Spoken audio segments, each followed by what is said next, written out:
Madam ನೀವು ಜೊತೆಗೆ ಬಂದಿರಿ ಫಸ್ಟ್ ಸ್ಪೆಷಲ್ ಡೇ ಬಗ್ಗೆ ಹೇಳಿ. All the best. ನಮ್ಮ ಮೈದ ಕೇಕ್ ಶೋ ಮೈಸೂರಲ್ಲಿ ಕರೆದಿದ್ದ ನಮ್ಮ ಬಾಸ್ ಹೇಳ್ದಂಗೆ, ಸೊ ಹೋಗಿರಲಿಲ್ಲ. ಓಕೆ, ಬಂದ್ವಿ ಮತ್ತು ಅದ್ಭುತವಾಗಿ ಮಾಡ್ಯಾನೆ. ಮತ್ತು ಕರ್ನಾಟಕದ ಒಳ್ಳೊಳ್ಳೆ ಪ್ಲೇಸ್ಗಳು ಮತ್ತು ಪ್ರಾಣಿಗಳು ಮತ್ತು ಮಕ್ಕಳಿಗೆ ಇಷ್ಟ ಆಗೋದಂಥ ಅದ್ಭುತವಾದ ಕಲಾಕೃತಿಗಳು ಮಾಡಿದ್ದಾರೆ. ಮತ್ತು ಆಲ್ ದ ವೆರಿ ಬೆಸ್ಟ್. ಯಾರು ಮಾಡಿದ್ದು ಅಂತ ಕೇಳಿದೆ ನಾನು. ಅವ್ನು ಇಂಟ್ರೊಡ್ಯೂಸ್ ಮಾಡ್ತೀನಿ ಅಂತ ಯಾರು ಹೇಳಲಿಲ್ಲ ನಂಗೆ ಇಂಟ್ರೊಡ್ಯೂಸ್ ಮಾಡೋಕ್ಕೆ. ಇರಲಿ, ಹೆಸರೇನು ಮಗನೇ? ಹೆಸರೇನು? ಅರೆ ಹಾಯ್ ಬ್ರದರ್. ಏಯ್ ಸೂಪರ್ ಮ್ಯಾನ್, ಚೆನ್ನಾಗಿ ಮಾಡಿದೆ. Super, god bless. ಮಾಡಿದೆ ಸೂಪರ್. All best. ಚೆನ್ನಾಗಿ ಮಾಡಿದ್ದಾರೆ ಟೀಮ್. ಬರ್ರ ಮಕ್ಕಳ ದಯವಿಟ್ಟು. Hi hi, what's your name man? Hi, god bless. Hi, what's your name? Srikanth. Hi hi hi Vinay. Hi hi ಮಾ. Hi, thank you. ನೋಡಿ ಅದ್ಭುತವಾಗಿ ಕಲಾಕೃತಿಗಳು ಮಾಡಿದ್ದಾರೆ.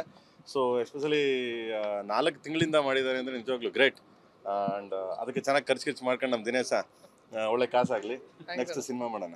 ಓಕೆ ಸರ್, ಈಗ ಇತ್ತೀಚೆಗೆ KD ಸಾಂಗ್ ರಿಲೀಸ್ ಟೈಮಲ್ಲಿ ಕೂಡ ಒಂದು ಮಾತು ಹೇಳಿದ್ರಿ, ನಮ್ಮ ಇಂಡಸ್ಟ್ರಿಯಲ್ಲಿ ಒಗ್ಗಟ್ಟಿನ ಕೊರತೆ ಕಮ್ಮಿ ಇದೆ, ನಮ್ಮಲ್ಲೇ ಕಾಲು ಎಳೆಯುವಂಥದ್ದು ಒಂದಿಷ್ಟು ಇದೆ ಅನ್ನುವಂಥದ್ದನ್ನು. ಸೊ ಈಗ ಇನ್ನೊಂದಿಷ್ಟು ಬಹಿರಂಗ ಆಗ್ತಾ ಇದೆ. ನೇರವಾಗಿ ಸ್ಟಾರ್ ವಾರ್ ಇದೆಯಾ? ನಾನು ಅದು ಸ್ಟಾರ್ ವಾರ್ ಅಂತ ಬರಲ್ಲ. ಯಾಕಂದರೆ ನಮ್ಮಲ್ಲಿ ಸ್ಟಾರ್ ವಾರ್ಗಳು ಮಾಡ್ಕೊಂಡು ಕುತ್ಕೊಂಡ್ರೆ ಸಿನಿಮಾಗಳು ನೋಡೋರು ಯಾರು ಇದಿರಲ್ಲ. ಸೊ ನಮ್ಮ ಕನ್ನಡ ನಾವೆಲ್ಲ ಒಂದೇ ತಾಯಿ ಮಕ್ಕಳು ಅಂತ ಯಾವಾಗಲೂ ನಾವು ಕಾಲದ ಅಪ್ಪಾಜಿಯವ್ರ ಕಾಲದಿಂದನೂ ಸಾರ್ಕೊಂಡ್ತಿದ್ವಿ. ಇವಾಗಲೂ ಅದೇನೇ ಇದೆ. ಬಟ್ ಇಲ್ಲಿ ಪೈರಿಸಿ ಅಂತ ಬಂದಾಗ ನನಗೆ ಬೆಳಗ್ಗೆ ಒಂದು ವಾಟ್ಸಪ್ಪಲ್ಲಿ ಒಂದು ಮೆಸೇಜ್ ಕಳಿಸಿದ ಒಂದು ಹುಡುಗ. ಅದರಲ್ಲಿ ಆಲ್ರೆಡಿ 4 ಸಿನಿಮಾ ಪೈರಿಸಿ ಅಂದರೆ ಆಲ್ರೆಡಿ ಅದರಲ್ಲಿ ಡೆವಿಲ್ ಇಟ್ಟಿದ್ದಾರೆ, ಸೊ ಮಾರ್ಕ್ ಇಟ್ಟಿದ್ದಾರೆ, ಸೊ 45 ಇಟ್ಟಿದ್ದಾರೆ. ಸೊ ಅದರಲ್ಲಿ ಅಷ್ಟು 4 ಸಿನಿಮಾದು ನನಗೆ ವಾಟ್ಸಪ್ಪಲ್ಲಿ ಕಳಿಸ್ತಾ, ಸರ್ ಅಣ್ಣ ಇದ್ರ ಬಗ್ಗೆ ದಯವಿಟ್ಟು ಇದನ್ನು ತಗೊಳ್ಳಿ ಅಂತ. ಹಾಗಿದ್ರೆ ಡೆವಿಲ್ ಯಾಕೆ ಇಡಬೇಕಾಗಿತ್ತು? ಈಗ ಡೆವಿಲ್ ಹಳೆ ಸಿನಿಮಾ ಅಂತಂದರೆ ಬಿಫೋರ್ 2 ವೀಕ್ಸ್ 3 ವೀಕ್ಸ್ ಬ್ಯಾಕ್ ಬಂದಿರೋ ಸಿನಿಮಾ. ಆಲ್ರೆಡಿ ಇದು ಮಾರ್ಕ್ನ ಇಟ್ಟಿದ್ದಾರೆ, ಮಾರ್ಕ್ ಇನ್ನೂ ರಿಲೀಸೇ ಆಗಿಲ್ಲ. ಸೊ 45 ರಿಲೀಸ್ ಆಗಿಲ್ಲ. ಸೊ ಅದಕ್ಕೆ ದಯವಿಟ್ಟು ನಮ್ಮಲ್ಲೇ ಹೊಡೆದಾಡ್ಕೊಂಡು ನಾವು ಸಾಕಿಂತ ನಮ್ಮ ಹುಡುಗರುಗಳು, ನಾವು ಹೇಳ್ತೀವಿ ಫ್ಯಾನ್ಸ್ಗಳಂತ ಏನಿದ್ದೀರಾ, ಏನಂದರೆ ದರ್ಶನ್ ಅವ್ರ ಫ್ಯಾನ್ಸ್ ಆಗಲಿ, ಸುದೀಪ್ ಸರ್ ಫ್ಯಾನ್ಸ್ ಆಗಲಿ, ಶಿವಣ್ಣ ಫ್ಯಾನ್ಸ್ ಆಗಲಿ, ಬೇರೆ ಬೇರೆ ಉಪ್ಪಿ ಸರ್ ಫ್ಯಾನ್ಸ್ ಆಗಲಿ, ಯಾರೇ ಅಂದರೆ ಕನ್ನಡ. ನಿನ್ನೆ ಸುದೀಪ್ ಸರ್ ಒಂದು ಒಳ್ಳೆ ಅದ್ಭುತವಾಗಿ ಮಾತಾಡಿದ್ರು. ಸಿನಿಮಾ ಬಂದ್ಬಿಟ್ಟು ಒಂದು ದಿನ ಫ್ಯಾನ್ಸ್ ಬರ್ಬೋದು, 2ನೇ ದಿನ ಬರ್ಬೇಕಾದ್ರೆ ಫ್ಯಾಮಿಲೀಸ್ಗಳು ಬರಬೇಕು, ಸಿನಿಮಾ ನೋಡಬೇಕು. ಫ್ಯಾನ್ಸ್ ಅಂತಂದರೆ ಏನು ಫ್ಯಾನ್ಸ್ ಓಪನಿಂಗ್ ಬರ್ತಾರೆ ಅವರೇ ಸೆಕ್ಯೂರಾಗಿ ನಿಂತ್ಕೋಬೇಕು. ಅಂದರೆ ಯಾರೇ ಏನೇ ಮಾಡಿದ್ರು ಅವರೇ ಡಿಲೀಟ್ ಮಾಡಬೇಕು, ಅವ್ರು ಮಾಡಬಾರ್ದು, ಸಪೋರ್ಟ್ ಮಾಡಬೇಕು. ಯಾಕೆಂದರೆ ನಮ್ಮ ಸಿನಿಮಾಗಳು ನಮ್ಮ ಕನ್ನಡ ಸಿನಿಮಾ ಅಂತ.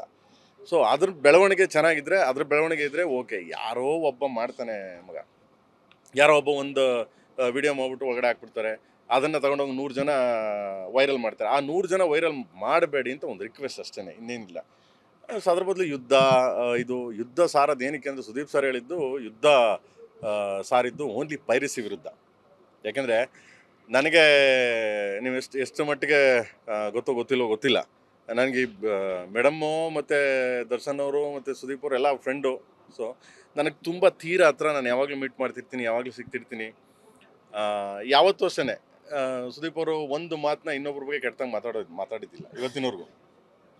ಆಮೇಲೆ ನಾನು ದರ್ಶನ್ ಅವ್ರಿಗೆ ಮೀಟ್ ಮಾಡಿದಾಗಷ್ಟೇ ಅವರು ಇವ್ರ ಬಗ್ಗೆ ಮಾತಾಡಲ್ಲ, ಇವ್ರು ಅವ್ರ ಬಗ್ಗೆ ಮಾತಾಡಲ್ಲ. ತುಂಬ ಯಾರ ಬಗ್ಗೆನೂ ಒಬ್ರಿಗೊಬ್ರು ಮಾತಾಡಲ್ಲ. ಸಿನಿಮಾ ಬಗ್ಗೆ ಮಾತಾಡ್ತಾರೆ. ಸಿನಿಮಾ ಬುದ್ಧಿ ಹಿಂಗೆ ಮಾಡಬೇಕು ಅಂತ ದರ್ಶನ್ ಅವ್ರು ಹೇಳ್ತಾರೆ, ಚಿನ್ನ ಹಿಂಗೆ ಮಾಡಬೇಕು ಚಿನ್ನ ಅಂದ್ಬಿಟ್ಟು ಸುದೀಪ್ ಅವ್ರು ಹೇಳ್ತಾರೆ. ಅದು ಬಿಟ್ಟರೆ ಯಾರೋ ದರ್ಶನ್ ಅವ್ರ ಫ್ಯಾನ್ಸ್ ಆಗಲಿ, ಸುದೀಪ್ ಅವ್ರ ಫ್ಯಾನ್ಸ್ ಆಗಲಿ, ಅಣ್ಣನ ಫ್ಯಾನ್ಸ್ ಆಗಲಿ, ಯಾರು ಗಲಾಟೆ ಮಾಡಬೇಕು ಅಂತಲೇ ಆಗಲಿ ಗಲಾಟೆ ಮಾಡೋರು ಯಾರೂ ಇಲ್ಲ. ಸುಮ್ಮನೆ ಹತ್ತಿಕ್ಕೆ ಯಾವುದೋ ಏನು ಹೇಳ್ತಾರಲ್ಲ, ಬೆಂಕಿ ಹತ್ತೋ ಕೆಲಸಗಳಿವೆಲ್ಲ. ಸೊ ಎಲ್ಲರೂ ನಮ್ಮ ಸಿನಿಮಾಗಳು, ನಮ್ಮ ಕನ್ನಡ ಸಿನಿಮಾಗಳು. ಆಮೇಲೆ ದರ್ಶನ್ ಕಂಡ್ರೆ ಸುದೀಪ್ ಅವ್ರಿಗೆ ವೆಲ್ ಗುಡ್. ಸುದೀಪ್ ಅವ್ರು ಕಂಡ್ರೆ ದರ್ಶನ್ ಅವರು ತುಂಬ ಪ್ರೀತಿ ಮಾಡ್ತಾರೆ, ದರ್ಶನ್ ಕಂಡ್ರೆ ಸುದೀಪ್ ಅವರು ತುಂಬ ಪ್ರೀತಿ ಮಾಡ್ತಾರೆ. ಯಾರು ಹೊಟ್ಟೆ ಕಿಚ್ಚಿಲ್ಲ. ಏನೋ ಸಂದರ್ಭ ದರ್ಶನ್ ಒಳಗಡೆ ಇದ್ದಾರೆ. ನಾನು ಮಾತಾಡೋದಕ್ಕಿಂತ ಹೆಚ್ಚಾಗಿ ದರ್ಶನ್ ಅಕಸ್ಮಾತ್ ಇಲ್ಲೇ ಇದ್ದಿದ್ರೆ ಸೊ ಚೆನ್ನಾಗಿ ಮಾತಾಡಿದ್ರು ಅವರು ಸಿನಿಮಾಗಳ ಬಗ್ಗೆ. ಸೊ ಏನೋ ಹಣೆ ಬರ ಅಂತೀವಲ್ಲ, ನನ್ನ ನಸೀಬು ದೇವರು ಖಂಡಿತ ಬರ್ತಾರೆ. ಬಂದು ಇದೇ ರೀತಿ ಎಲ್ಲರಿಗೂ ಸಪೋರ್ಟ್ ಮಾಡಲಿ ಅಂತ ಕೇಳ್ತೀನಿ. ಆ್ಯಂಡ್ ಮಾರ್ಕ್ ಆ್ಯಂಡ್ 45 ಎರಡೂ ಬರ್ತಿದೆ. ಮಾರ್ಕ್ ನಾನು ಮ್ಯಾಕ್ಸಿಮಮ್ ಸಿನಿಮಾ ನೋಡಿದ್ದೀನಿ, ಅದ್ಭುತವಾಗಿದೆ, ಸಾಕಾತ ಮಾಡಿದ್ದಾರೆ.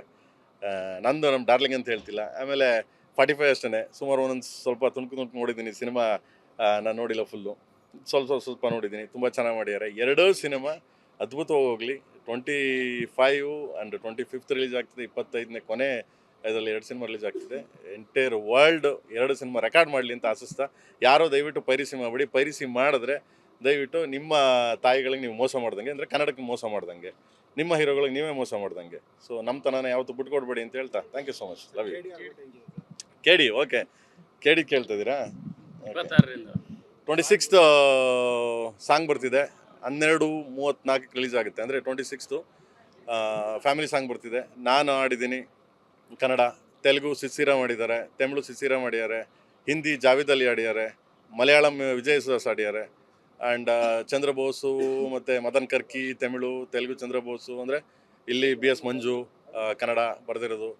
ಅಂದರೆ ಎಲ್ಲರೂ ಬರೆದಿದ್ದಾರೆ. ತುಂಬ ಅದ್ಭುತವಾದ ಒಂದು ಸಾಂಗ್ ಅದು. ಅಂದರೆ ಆ ಸಾಂಗ್ ಕೇಳಿದವ್ರು ಖಂಡಿತವಾಗ್ಲೂ ನಾನು ಯಾವಾಗಲೂ ಹೇಳ್ತಿದ್ದೆ, ಇದು ಪ್ರತಿ ಮನಕ್ಕೆ ನಾಟುವಂಥ ರೀಚ್ ಆಗುವಂಥ ಸಾಂಗು. ಏನಕ್ಕೆಂದರೆ ಪ್ರತಿಯೊಂದು ಮನೇಲಿ ನಡೆಯುವಂಥ ಘಟನೆ.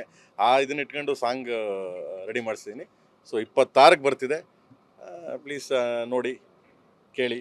ಆ್ಯಂಡ್ ಡೇಟ್ನ ಅನೌನ್ಸ್ಮೆಂಟ್ ಮಾಡ್ತೀನಿ. ರಿಲೀಸ್ ಡೇಟು ಖಂಡಿತವಾಗ್ಲೂ ಅತಿ ಶೀಘ್ರದಲ್ಲೇ ಸಾಂಗಲ್ಲೇ ಅನೌನ್ಸ್ಮೆಂಟ್ ಮಾಡ್ತಾ ಇದ್ದೀನಿ ರಿಲೀಸ್ ಡೇಟ್. ಸರ್ ಹೊಸ ವರ್ಷ ಬರ್ತಾ ಇದೆ, ರೆಸಲ್ಯೂಷನ್, ಸೊ ಬೇರೆ ಸಿನಿಮಾಗಳು ಬರಬೇಕು ಕನಸಿರುತ್ತೆ ನಿಮ್ಗೆ? ಬರಲಿ, ಅವರು ಬರ್ತಾವ್ರೆ, ನಾವು ಬರ್ತಾ ಇದ್ದೀವಿ. ಒಳ್ಳೇದಾಗಲಿ ಅಂತ ಎಲ್ಲ ಯೂಸ್ಗೆ ನೋಡೋ. ನಮ್ಮ ಸಂಚಿತ್ ಸಿನಿಮಾ ಇದೆ, ಸೊ ಒಂದು ಸಿನಿಮಾ ಬರ್ತಿದೆ, ಮ್ಯಾಂಗೋ ಪಚ್ಚ ಬರ್ತಿದೆ. ಆ್ಯಂಡ್ ಜನವರಿಗೆ. ಆ್ಯಂಡ್ ಅದು ನನ್ನ ಕಾಂಪಿಟೇಷನಲ್ಲಿ ಬರ್ತೀನಿ ಇಂದ. ಆಯಿತು, ಬರಲಿ ನೋಡ್ಕೊಂತೀನಿ ಅವನ ಕೈ. ಸೊ ಎನಿವೆ ಅವನು ಬರ್ತಿದೆ. ಆಮೇಲೆ ಹೊಸ ಹುಡುಗರು ಇಂಡಸ್ಟ್ರಿಗೆ ಬರ್ತಿದ್ದಾರೆ. ಸೊ ಖಂಡಿತವಾಗ್ಲೂ ಎಲ್ಲರೂ ಸಪೋರ್ಟ್ ಮಾಡ್ತಾರೆ. ಎಲ್ಲ ನಮ್ಮ ಚಿತ್ರರಂಗದ ಹೀರೋಗಳು ಏನಿದ್ದಾರೆ ಎಲ್ಲ ಹೀರೋಗಳು, ಸೊ ಎಲ್ಲರೂ ಸಪೋರ್ಟ್ ಮಾಡ್ತಾರೆ ಹೊಸಬ್ರು ಬರಲಿ ಅಂತ. ಏನಕ್ಕೆ ಅಂದರೆ ನಮ್ಮ ಕನ್ನಡ ಚಿತ್ರರಂಗದಲ್ಲಿ ಕೆಲವು ಹೀರೋಗಳು ಮಾತ್ರ ಇದ್ದೀವಿ ನಾವು. ಕೆಲವು ಹೀರೋಗಳು ತೆಲುಗಲ್ಲಿ ತಗೊಳ್ಳಿ ಒಂದು 15 ಜನ ಇದ್ದಾರೆ, ತಮಿಳಲ್ಲಿ ತಗೊಳ್ಳಿ ಒಂದು 15 ಜನ ಇದ್ದಾರೆ. ಸೊ ನಿರ್ಮಾಪಕರು ಬಂಡವಾಳ ಹುಡ್ತಾರೆ, ಸೊ ಸಿನಿಮಾಗಳು ಹೋಗ್ತಿವೆ. ನಮ್ಮಲ್ಲಿ ಸಿನಿಮಾಗಳು ವರ್ಲ್ಡ್ ರೆಕಾರ್ಡ್ ಆಗ್ತಿವೆ ಸಿನಿಮಾಗಳು, ಯಾವುದಕ್ಕೇನು ಕಮ್ಮಿ ಇಲ್ಲ. ಬಟ್ ಇಲ್ಲೂ ಹೊಸ ಹುಡುಗರು ಬರಲಿ, ಅದಕ್ಕೆ ಪ್ರೋತ್ಸಾಹ ಮಾಡಿ. ಆಮೇಲೆ ನೀವೆಲ್ಲ ಪ್ರೋತ್ಸಾಹ ಮಾಡಿ ಅಂತ ಕೇಳ್ತಾ ಇದ್ದೀನಿ ಅಷ್ಟೇ, ಇನ್ನೇನಿಲ್ಲ. ನೀವೆಲ್ಲ ಸಪೋರ್ಟ್ ಮಾಡಿ, ಯಾಕಂದ್ರೆ ಮಾಡ್ತಾನೆ ಇರ್ತೀರಿ. ನಾನು ಕೇಳಂಗಿಲ್ಲ, ನಾನೇನು ಹೇಳಿದ ತಕ್ಷಣ ನೀವೇನು ಮಾಡಬೇಕು ಅಂತೇನಿಲ್ಲ. ಸೊ ಮಾಡ್ತೀರಾ, ಮಾಡಿ. ಅಲ್ಲ ಮಾಡ್ತಾರೆ, ಮಾಡ್ದೆ ಏನು ಮಾಡ್ತಾರೆ. ಆಯ್ತು ಬಿಡಿ ಸರ್. ಹುಡುಗರುಗಳು ಸಿನಿಮಾಗಳು ಇದಾವೆ, ನಿಮಗೆ ಎಲ್ಲಿ ಜಾಗ ಇದೆ ಅಂತ ಬರೋದಕ್ಕೆ ಕೇಳಿಗೆ? ನನಗೀಗ ಸಾಂಗಲ್ಲಿ 26ಕ್ಕೆ ಅನೌನ್ಸ್ಮೆಂಟ್ ಮಾಡ್ತೀನಿ ಮಗನೇ. ಯಾವುದೋ ಒಂದು ಜಾಗ ಮಾಡ್ಕೊಂತೀನಿ ಕಣ, ಹುಡುಗರ ನಡುವೆ ನಾನು ಒಂದು ಜಾಗ, ಸಣ್ಣ ಪುಟ್ಟ ಜಾಗ ಮಾಡ್ಕೊಬರ್ತೀನಿ. ಇಂಡಸ್ಟ್ರಿಲೇ ಜಾಗ ಮಾಡ್ತೀವಿ. ಅಲ್ವಾ? ಅಲ್ಲಲ್ಲ, ಇಂಡಸ್ಟ್ರಿಗೆ ಅಲ್ಲ, ನೀವೇ ನನ್ನ ಕರೆದು ಈ ರೇಂಜಿಗೆ ನಿಲ್ಲಿಸಿ ಇಂಡಸ್ಟ್ರಿಲಿ ಒಂಚೂರು ಜಾಗ ಮಾಡ್ಕೊಳ್ಳೋದು ಕೊಟ್ಟಿದ್ದೀರ ಅಂದರೆ ರಿಲೀಸ್ ಮಾಡೋಕ್ಕೆ ಜಾಗ ಮಾಡ್ಕೊ ಬರಲ್ವೇ? ಬರ್ತೀನಿ ಮಗನೇ. ಸರಿ ಸರ್. ಥ್ಯಾಂಕ್ ಯು ಮಗನೇ, ಥ್ಯಾಂಕ್ ಯು ಸೊ ಮಚ್.